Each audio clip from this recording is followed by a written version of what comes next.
Görkəmli şair, ədəbiyyatşünas, Azərbaycan Respublikasının əməkdar mədəniyyət işçisi, filologiya elmləri doktoru, professor, yazıcı Rafik Yusufoğlu'nun həyat və yaradıcılığına həsr olunub. Rafik Yusufoğlu'nun həyat və yaradıcılığına həsr olunmuş bibliografiya kitabının və bu kitabın əsasında virtual oxucular üçün yaradılmış elektron məlumat bazasının təqdimatıdır bugün. Məlumat bazasının digər yarım bölməsi isə poemaları, hekayələri, lətifələri və nağılları yarım bölməsidir. Bu hissədə 1985-ci ildən 2023-cü ilə kimi işıq üzü görmüş əsərlər var. Rafik Yusufoğlu hakkında məlumatı.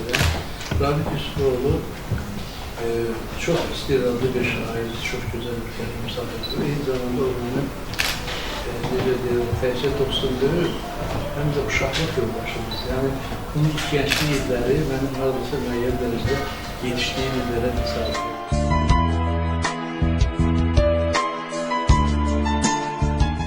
Mənə dayaq, mənə həyan olanım, pərvanə də qoy başına dolanım.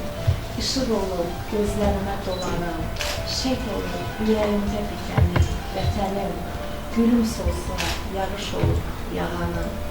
Kürə dönüb damarımda axanım, hara getsəm yollarına baxanım, dara düşsə köməyimə yetənim, vətənim. Dağlarına baxıb gəlir həvəsim, Xəzərindən əsən külək, nəfəsim. Bu dünyada söylə, varmı əvəzim? Qurban sənə, ruhum, canım, bədənim, vətənim. Eşq olsun.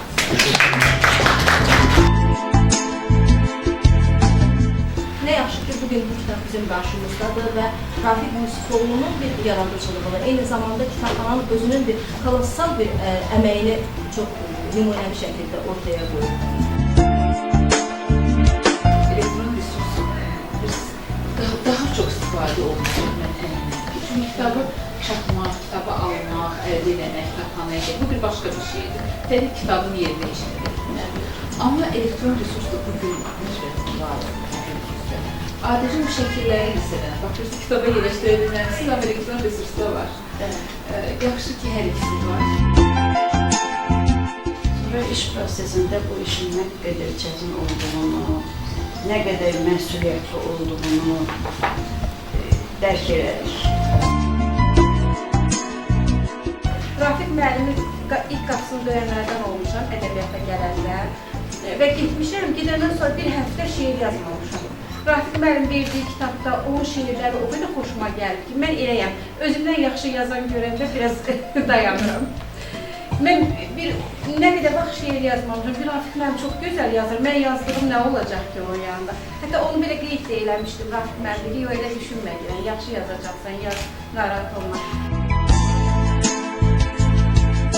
O qədər böyük zəhmət bahasına başa gəlib ki, çox təşəkkür edirəm və mənim üçün çox doğma məkanında bura. Bütün ədəbiyyatımız kimi, həyatımız kimi uşaq ədəbiyyatımızda inkişaf edir, onun qayğısını çəkənlər var və həmin şeiri oxuyuram, ağırlı şeirlərdən biri deyirsiniz. Şar və balaca qız adlanır bu şeir. Sən bu şara bax şara, günəşə bənzər, sarı.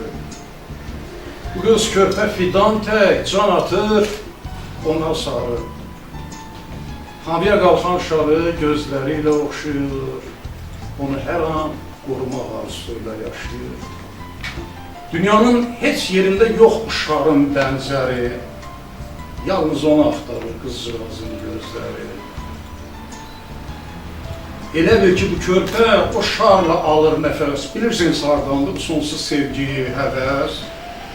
Küləyərək doldurur həmin şarı atası, döyüşdə şəhid olub bu qız qalıb atasız. Gör necə möhkəm tutub bu qız şarın sapını, sanki o şar azaldır körpənin əzadını. Onu hər bəlalardan qorumağa çalışır. O qıza baxan zaman ürəyimiz alışır. Bir gün toxtaqlıq verib söylədik ki, sənə ürəyindən nə keçir, nə qədər istəyirsən şar alarıq biz sənə. Qız etiraz elədi, üzünü bulud aldı. Elə söz söylədi ki, əlim üzümdə qaldı. Özünüzü yormayın, uşağın əvəzi var, axı onun içində atamın nəfəsi var. Bu qızı yetim qoyan namərd əllər qorusun. Ulu Tanrı uşağı tikanlardan qorusun. Teşekkür ederim.